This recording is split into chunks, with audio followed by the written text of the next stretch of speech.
Okay, I am back in Peoria, Illinois at the Prairie Home Alliance Theater, or as I call it, the Civic Center, to see Les Mis. But as you can see, I'm inside and people are around, so I'm not going to do much talking right now.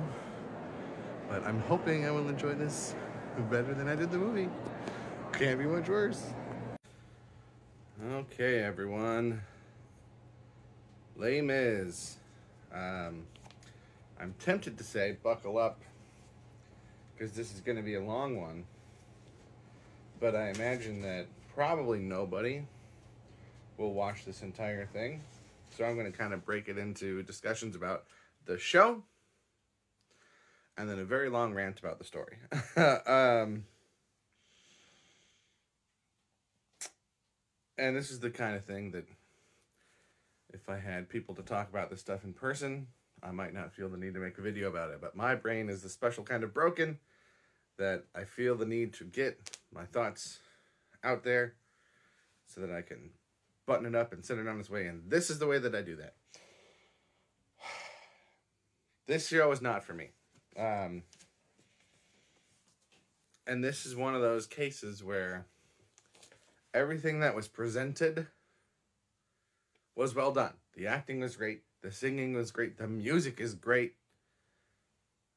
The staging, the sets, the craft, the sound, everything was amazing.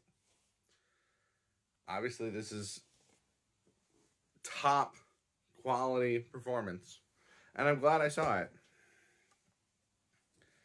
But I don't enjoy this story. The story being the show, the musical, the adaptation. I haven't read the book, and I never will. So as I get into my rants about the story, if your response is to say, well, just read the book.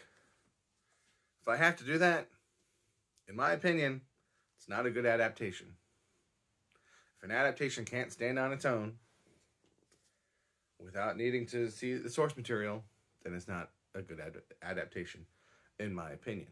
Okay, now there have been radio plays and things that I've listened to where they tell you our goal is to give you the flavor of this book to motivate you to go and read the book. I think that is cool. But that doesn't seem like that's what most adaptations are or what this is. But I'm getting ahead of myself.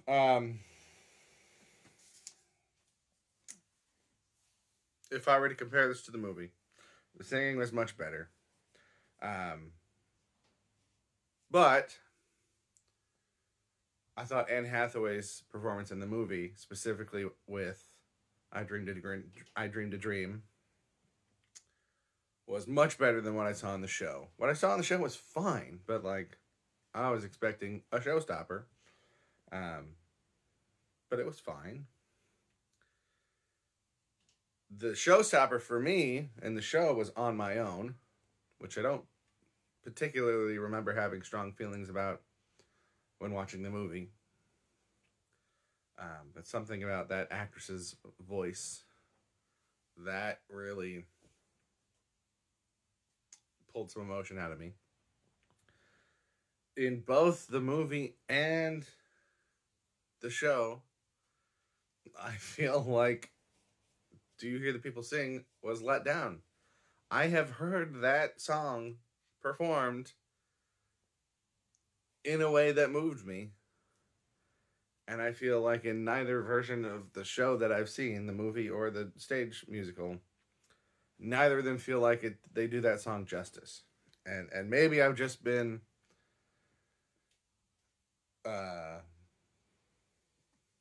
spoiled. Maybe the version that I've seen a video of online is just the best version that there's ever going to be of that, right? In a sense, any song has to have a best version. So maybe I just saw the best version first and nothing else will compare to that. I don't know, but it seems like if they just slowed it down a little bit, gave it a little bit more oomph, and like I understand the show is constrained by the script, but the movie takes some liberties. Throw on another round of the chorus, do a key change, slow it down, give it the big moment it deserves. But once again, I was let down. Not that it was bad. Nothing was bad. It's just not as grand as I feel like it could have been. And, you know, I've been on record before saying that I don't consider myself a contrarian, but when people say things are amazing and spectacular and wonderful and oh my gosh, it's so good, that sets my expectations high, and usually they don't live up to them. And when people say that things are, oh my gosh, this is horrible, this is so bad, this sucks, oh man, this is trash. If I go see it, I'm like, well, it wasn't that bad. Like, it was fine. I had a good time. And so I don't intend to be contrarian, but my expectations are set by things that I hear. And I fully acknowledge that people love this musical. I keep seeing that it's the most popular musical in the world, apparently. So I fully understand. I am in the minority. I'm not trying to say that I'm right and everyone else is wrong. I'm just saying it's not for me. It's not the kind of performance I enjoy. Now, after seeing two different versions of it. And there's, I think, a few reasons for that. I think that the sung through nature of it, to me, feels a little bit, I don't want to say unrelenting, but, you know, normal musicals have, well, it's a song and then levity and then boom and then levity and it goes in phases and you get to take a break and absorb it. And like, obviously operas are a thing. I understand that, but I'm not a big fan of operas. But it's always, not always, I'm a music teacher, so I always hear the sentiment that what words can't say, music can say, or where words fail, music speaks. And like, that's true, but also speaking can be an art form in itself. Dialogue and line delivery and acting have their place. So when you have a show that has little to none of that, you're taking away an emotional tool from the toolbox. And, you know, if it's a creative exercise, fine. But if you're trying to adapt this big, long, complicated story, one of the longest novels ever I read online, like, maybe just focus on that and not on the gimmick of, oh, and also everything is sung for some reason. I know, shame on me for critiquing very successful playwrights and librettists and composers. I'm just saying my opinion. So, the sung through nature of it, I think, is difficult for me. But I think the bigger issue for me is that I don't believe the characters. I don't buy that these characters would exist in the way that they do, would make the choices that they do. There are too many contradictions and coincidences. There's way too many coincidences. And this show, over and over again, seems to violate the most basic storytelling, story writing rule, which is show, don't tell. But this show mostly tells with very little showing. We don't see Valjean get arrested and go through his prison sentence. We're told. We don't see the multiple escapes that he did and how that squared him off with Javert. We're told about it. We don't see how he used the silver from the bishop to become an honest man. Honest man. I have problems with that. And become the mayor and a factory owner. We're just told. We don't see why Javert is the way he is. And why he has such this hard line over everything. we're just told that that's how he is. We don't see why Marius falls in love with Cosette and vice versa. We're just told. We don't see why Eponine is in love with Marius. We're just told. We don't see any of these relationships build. Even Valjean and Cosette, we see them meet, and then we have this big time jump, and we don't see how that relationship formed and bonded. We're just told. So to me, that's my biggest issue, is I can't buy into the characters. I can't root for the characters because I don't really know them. I'm just told about them. And like I said, just a ton of coincidences. The fact that Javert just keeps showing up where Valjean is, and later on, I'm going to mispronounce most of these names. The Enders, however you say them, that's what I'm going to say. The Enders. They happen to show up, and Marius and Cosette fall in love at first sight for no reason at all. But he happens to be the object of Eponine's attention and affection, who happens to be the daughter of the... there's too many coincidences. France is a big place. Paris is a big place. So, not the show for me. The music is great. I don't want to patronize anyone, but it wouldn't surprise me if a lot of people look past the flaws of this due to the music. And I'm sure I have other shows like that. I've said before, good music can save a boring show. But for me, it's not enough on this. So, if you don't want to hear me get into my big long rant, believe it or not, that hasn't started yet. This would be a good point to get off. Because I'm just going to be angry for the rest of this video. I have notes.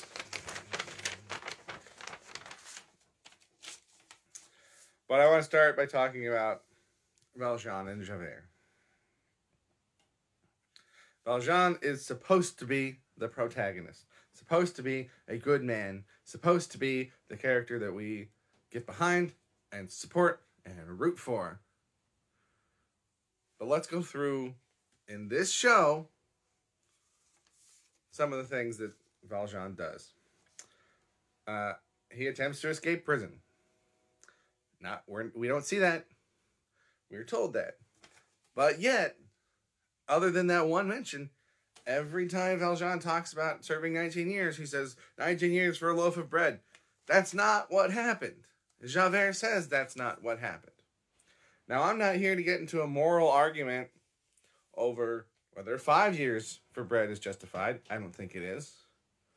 Whether 3 years per escape attempt is justified. Whether it's justified to try to escape at all. I'm not here to get into a moral dilemma, moral debate. I'm just saying the concept that he served 19 years for stealing bread is not true. But that's what he keeps saying, so that's what the show wants us to feel, but it's not true. He escaped multiple times. He resists arrests. That's the kind of thing that, right or wrong, is going to extend your sentence. And he's not taking responsibility for that. He's not taking ownership of that. He's not acknowledging that. He's still blaming it all on the bread, which, yes, was the catalyst. But most of his prison time was not because of the bread. He leaves the bishop. I'm of two minds about this. Because the bishop tells him to go, right? He tells him to take the silver and go become an honest man. But if I'm Valjean, and I've tried to find work out of prison, and I've struggled to do so, and I now find myself in this church with a man that will give me a place to sleep and feed me, I'm at least going to ask about working for the church or living there and trying to find work elsewhere. And maybe the bishop can vouch for me and get me some opportunities that I'm not getting on my own. That should at least be a topic of discussion, right? But no, he leaves, and what's the first thing he does? He rips up his parole papers. Again, I'm not here to argue whether or not that's morally good, but it's certainly not honest. He said, go make yourself an honest man. And he destroys his parole papers and creates a new identity. It's not honest. Maybe it's morally justified based on his experience, which we haven't seen. We've seen one scene of.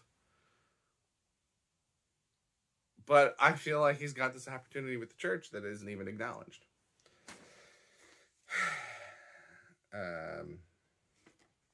This is one of the biggest instances of show me how we get here.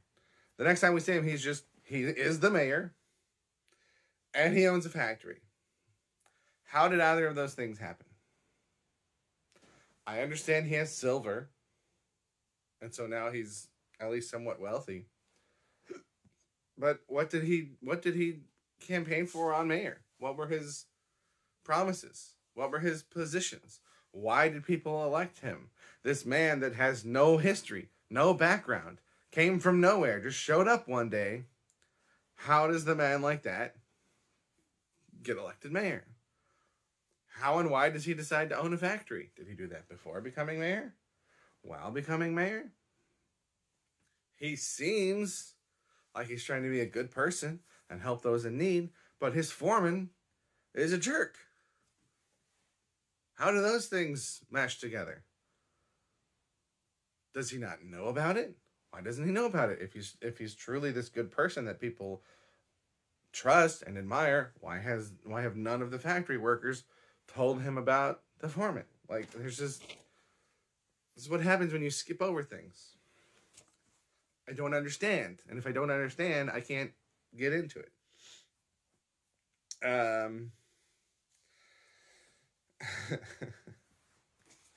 The whole thing with him saving this the worker. What's his name? I think I wrote down. No, it's something French. The guy that gets crushed under the wagon. And Javert sees this and is like, wow, I've only ever seen one guy strong enough to do that. Really? You were a prison guard for how many years? And any substantial amount of strength makes you think of Valjean? Now, let's see. At this point, it's 1815, right? And Valjean was born in 1790. Or is it 1823? I guess it's 1823. But even then, he'd be 33? Is that right? Am I wrong somewhere? Oh, he wasn't born in 1790. That's a different note. When was he born? I took too many notes. Hold on. Okay, he was born in 1769. So, by 1823, that's 54 years. So, sure, 54 is kind of old to be doing big feats of strength. But does Javert know he's 54? Does he just look old? Like he specifies a man of your age, but like, how does he know how old he is? This guy, Monsieur Madeleine, came from nowhere. He could have said he was any age. Did he say he was the exact same age? If he did, that's not very smart. It's not a very smart way of not being found. Say that you're either older or younger. Maybe he said he was older. So maybe Javert thinks that he's even older. But like, it's just such a weird, hugely important detail that, oh wow, you're really strong. I knew a strong guy once, and apparently only one strong guy I have ever, even though we made them all work in the prison. I don't buy that. Um, but okay, sorry, we're supposed to be focusing on Valjean right now. He saves this man crushed by a wagon. That's the first truly good thing we've seen him do. Okay, even if you want to go back to the bread and he stole it to help his sister's son, we don't see that. We're just told that. The first good thing we see him do is save a guy being crushed by a wagon. Okay, and then we're told about, and again, this is such, it's so small, and it raises so many questions that aren't explored, but it's so important. There's another guy. This is the guy that I'm going to call Champ, because his French name is something that starts with Champ. This man is falsely accused of being Valjean, that somehow Javert hears about right at the perfect, opportune, coincidental time, and then passes on to Valjean. Not really for any good reason, just because he's like, well, I was going to arrest you because I thought you were this guy, but it turns out they got this guy. Like, you don't need to tell him that. You're asking the mayor to dismiss you because you wrongly accused a man of authority, but surely you must have a superior within the police force that can do that for you. I read in some spots he's an inspector, and in some, or not in, that's in Paris. Sometimes he's a chief of police. Oh yeah, or inspector. So I don't know if that's a difference between the movie and the show, or if those terms are interchangeable in this case. But like, you must have a superior. That's not the mayor. So he goes. So Valjean goes to the court and says, "He's not Valjean. I'm Valjean. And you can find me at this place if you want to come arrest me." Why don't they arrest him then? Why do they let him leave the court? I don't understand. So this is supposed to be another time where we see him do something good, but it's only good, really, if it causes him harm, which it might if they catch him. And it seems like they will catch him because he tells them where to find him. But why does he get to walk out? And again, maybe it's different in the book, because I know he's arrested and escapes multiple times in the book. So maybe he's arrested then and escapes again later. But he doesn't know about Cosette yet. So he wouldn't be escaping to save Cosette. He would just be escaping to save himself. And then is that really a good thing that he did? I mean, he saved another man's life, but he didn't take responsibility for himself. I'm also just really curious about who this other guy is and why people think he's Valjean. But the show doesn't care enough to explain that to us. So we're going to move on. So then we get to Fantine. And it's just so weird the way it's presented. Because he was her boss. And somehow he didn't know or see or hear when she was fired. And like, in the movie, Javert was there, so he was hiding from Javert. I don't remember if that was also what happened in the show. But, like, if you're the owner, you'd think you'd know if someone was let go. Even if the foreman has the right to make those decisions, you'd think that you would know about it. So, he saves Fantine from Javert. Again, this is one of the few good deeds that we actually see him do.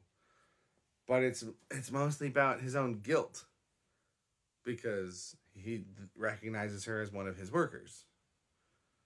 And so he's not saving anyone else down there.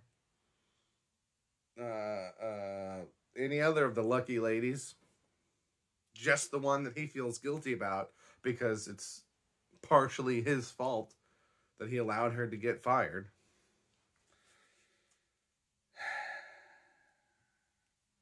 So then, Fantine's dying. She's telling him about Cosette. And Javert comes, I didn't notice this before. It's right where my record stop button is. That's very attractive, isn't it? We'll do that. We'll open up a little bit.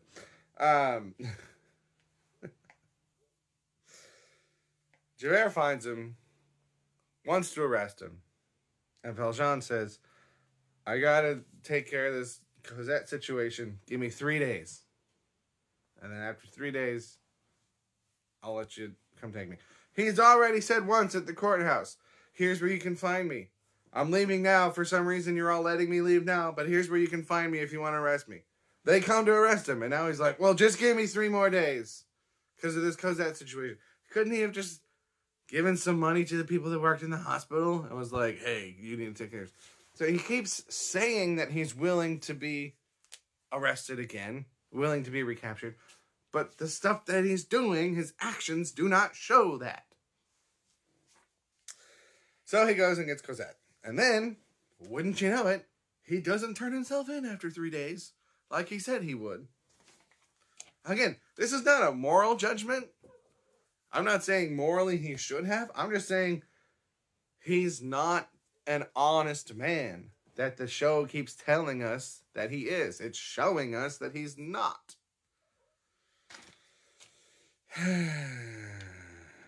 So then we skip ahead. Huge time jump. Where did we go to? 1832. And now he and Cosette are in Paris. And things are happening.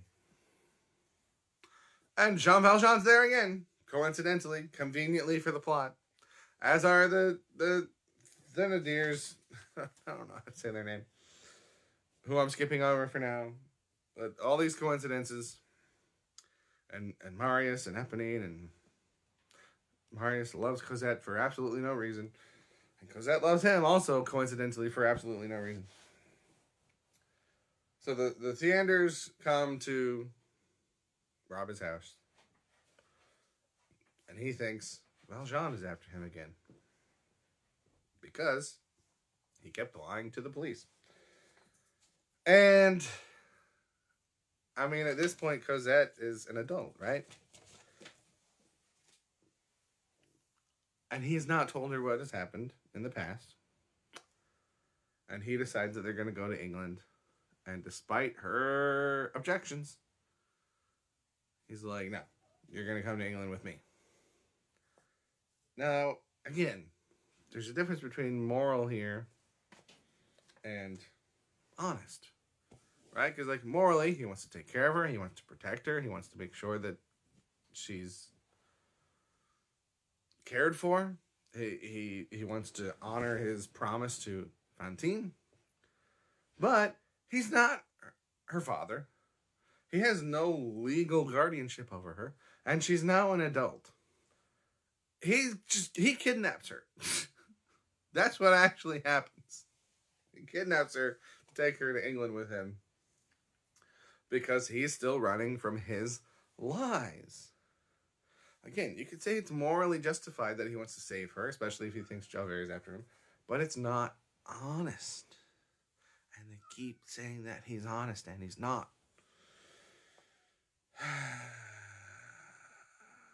And then, I can't remember.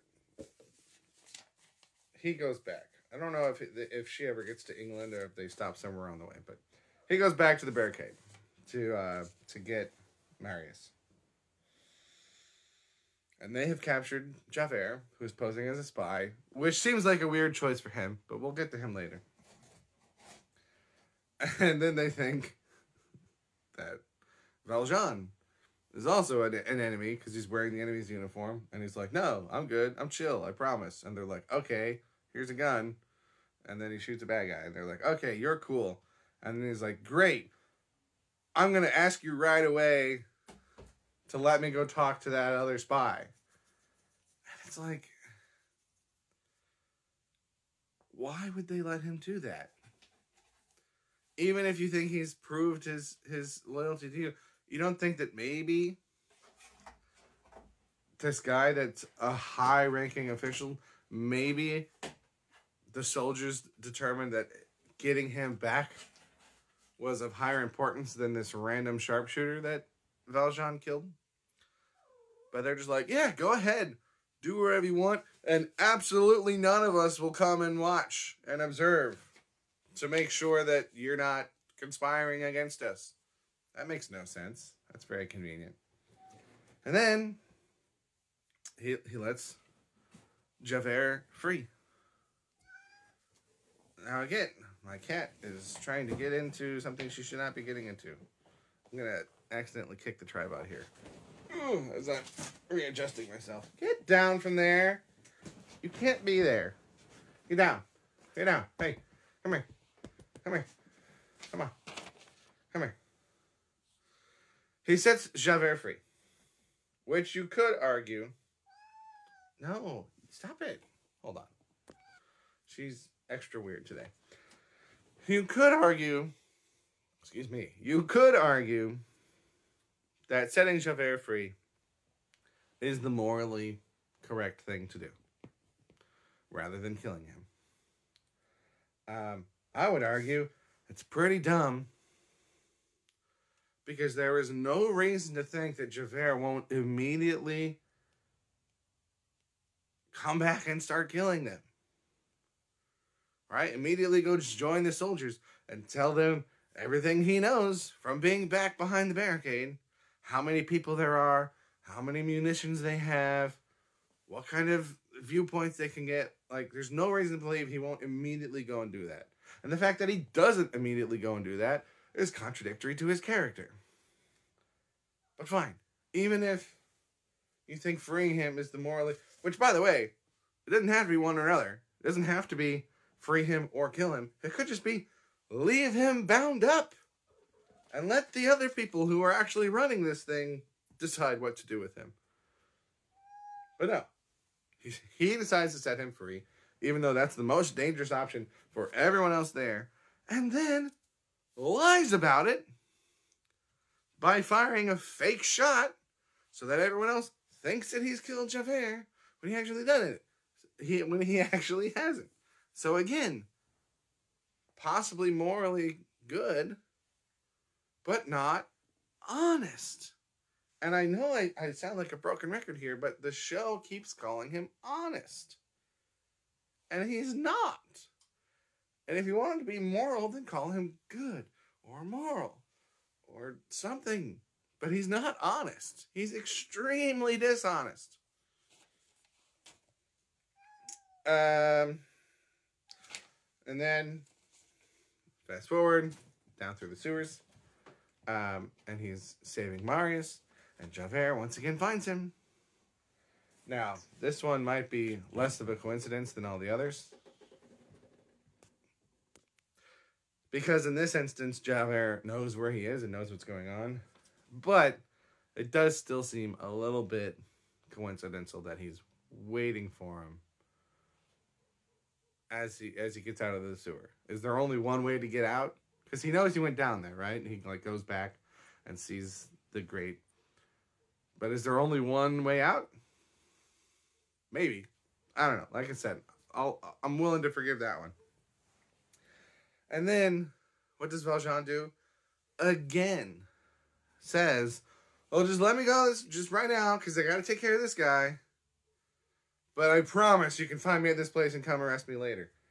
How many times does he think he can keep doing this? Why would he expect Javert to trust him this time?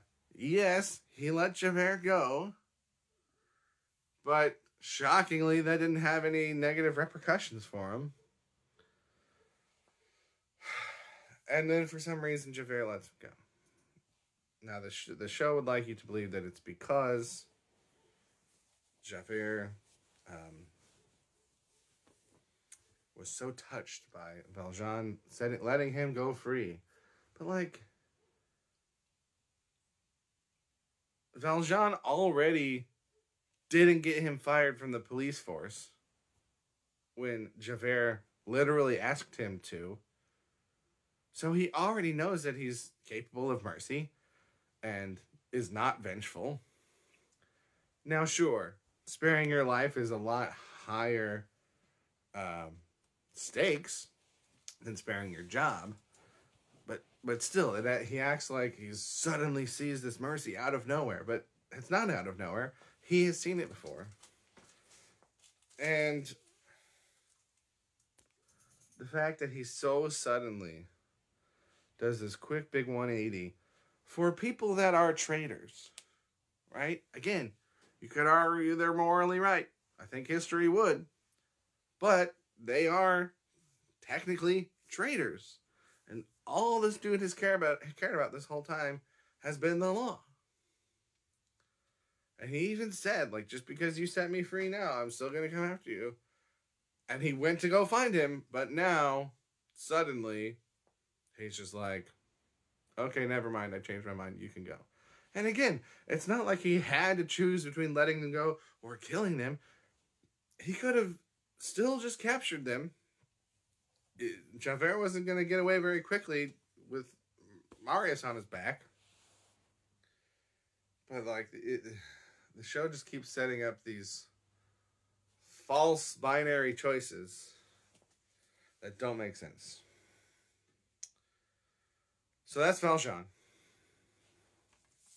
Now let's talk about Javert. My biggest problem with Javert, other than the fact that I don't believe in a character like that.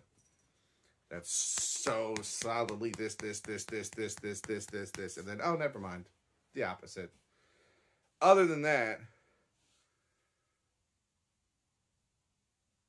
none of these encounters specifically need to be Javert. And the fact that they are is what makes them so conveniently coincidental in a way that bothers me so much. So he starts as the prison guard, right? That could have been the end of it. Right?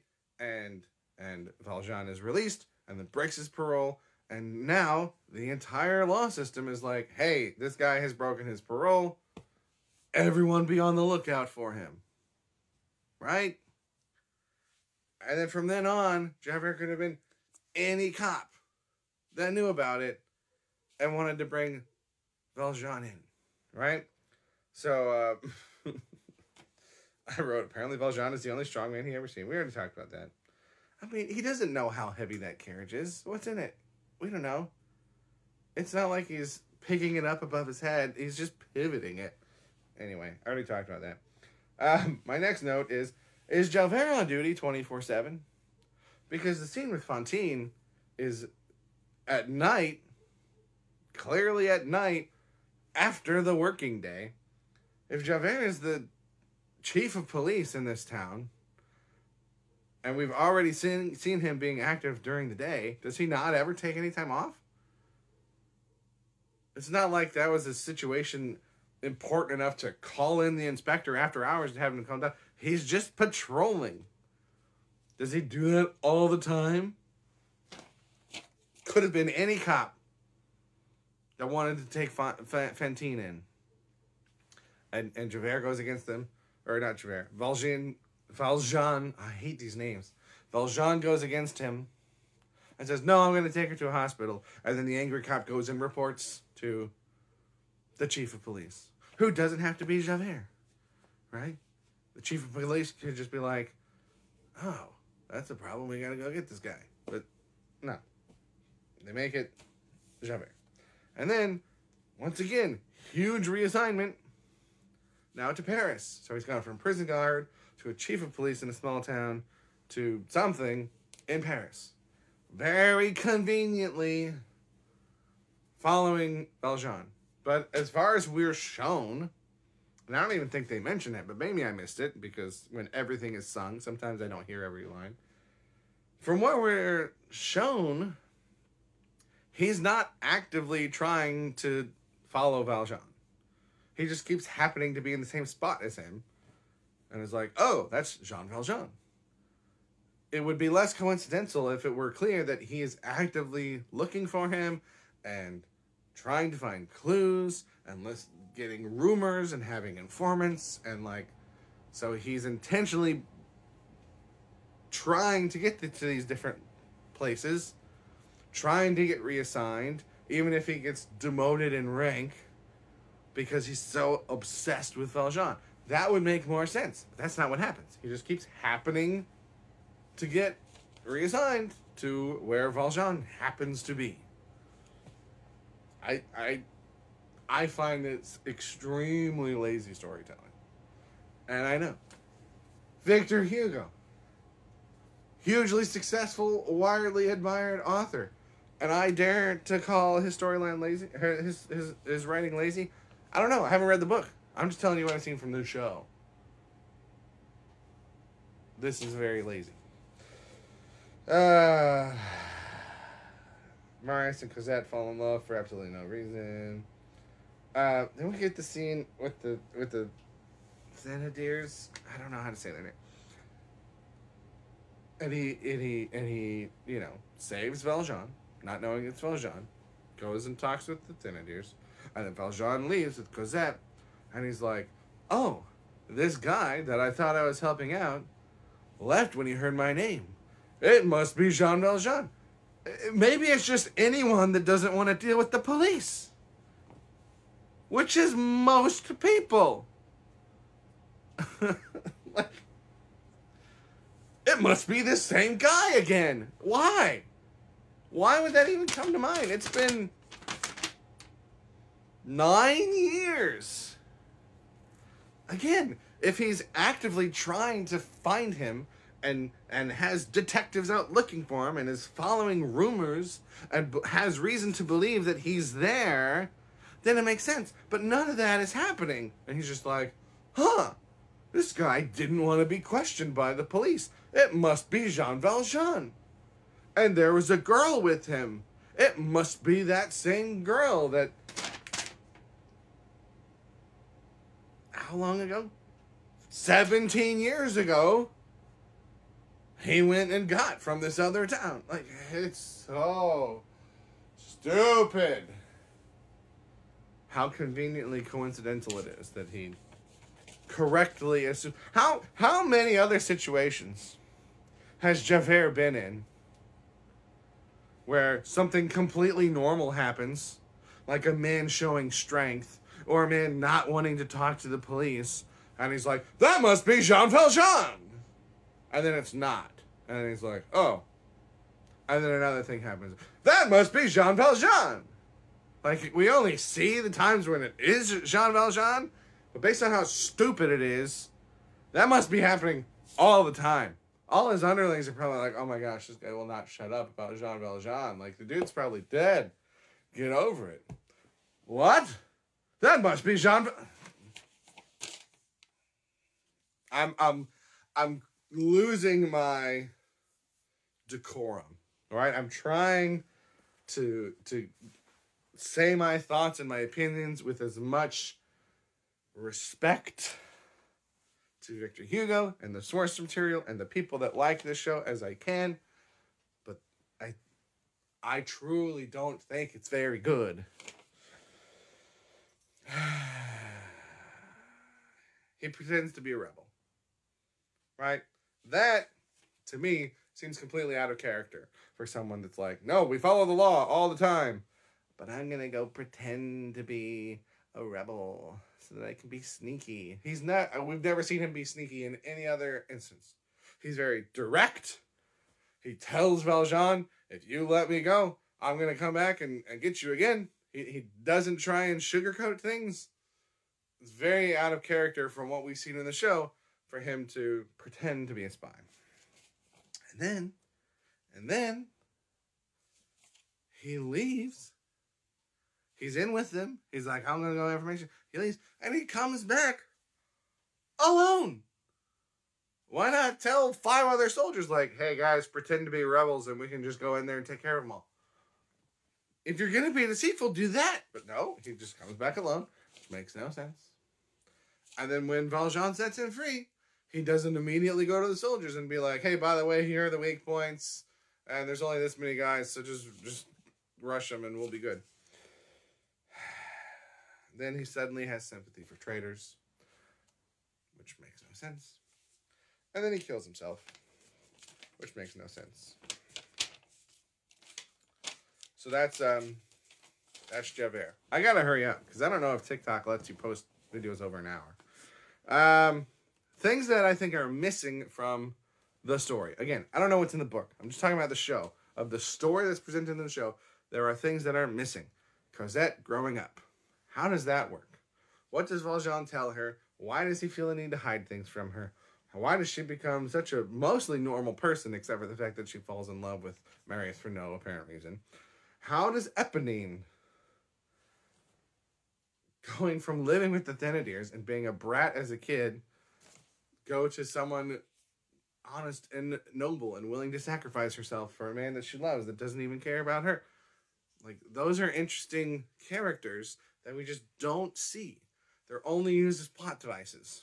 Right? Cosette is just a thing for Valjean to care about.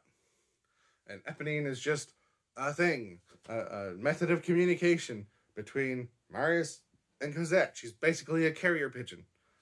Those characters are interesting if you let us see their stories, but you don't. What is Marius's background? Right? Where does he come from? How did he get involved with this movement? What's his history with Eponine? We're told that they have this great friendship and that she loves him, but we don't see that. What's his history with Enjolras? Don't know how to say his name. How did he get involved with the ABC and the rebels? Would have been very interesting to see, but we don't. And some coincidences. Talked about Javert turning up all the time. The Thénardiers also happening to be in Paris. I get that Paris is a big city and lots of people go there, but like, you're also unlikely to cross paths with people that you know already, right? Like, how many times do people in New York pass the same people? And like, there's a lot of people there. So the Thénardiers being there in Paris, as Valjean is, as Javert is. Coincidence. The crushed man returning. I don't think that happened in the show. So that might have just been a movie thing where he's like, "Oh no, we'll help you escape because you saved my life that one time." And then the love at first sight. The whole Marius Cosette relationship literally comes out of nowhere and it has no basis. So here's what I'm gonna do, because I don't know if I'll be able to upload this whole thing to TikTok or not. I'm gonna stop this video clip here and start another one. And if I can put it all in one, I will. And if not, then I'll make this next part a separate video. But the next part is my outline, because I know better than everyone else of how I would break this story down in a way that I think would tell the story well. And to me, it's a 3 or 4 part project. Either a trilogy of movies or a multiple season series, and how I would break it all down. But if you're asking yourself, but Sam Tom, how would you do that as a musical? Right? That the trilogy of movies can't be a musical. How would you make it a musical? I would say, if a story is so big and long and convoluted and complicated that it's different, that you can't adapt it into a musical, then don't do it. Not everything needs to be adapted. And some things shouldn't be adapted if it's going to have so much of the story missing. Now, maybe if I knew the book well enough, I could have an idea of how to adapt it into a musical. I don't know the book well enough. I only know what I see in the show. So I have come up with how I would, you want to pause and check that out if you want, how I would break it all down into 3 or 4 movies or series of seasons of television. Now, maybe if I care enough in the future, I'll try and wrap it all up neatly into a one story and how that could work and what you can drop and who you should focus on. I'm probably not going to care that much about it though, because I just want to move on from Les Mis and leave it behind me and just be like, I don't like it. It's not for me. I understand other people do. I understand there's great acting and great singing and great songs, but I don't like it. So I'm going to end this part here. If this ends up being the end of the video, thank you for watching this far. If you did, I find it unlikely, but if you did, thank you for watching and have a good day. And if there's more, I'll see you there.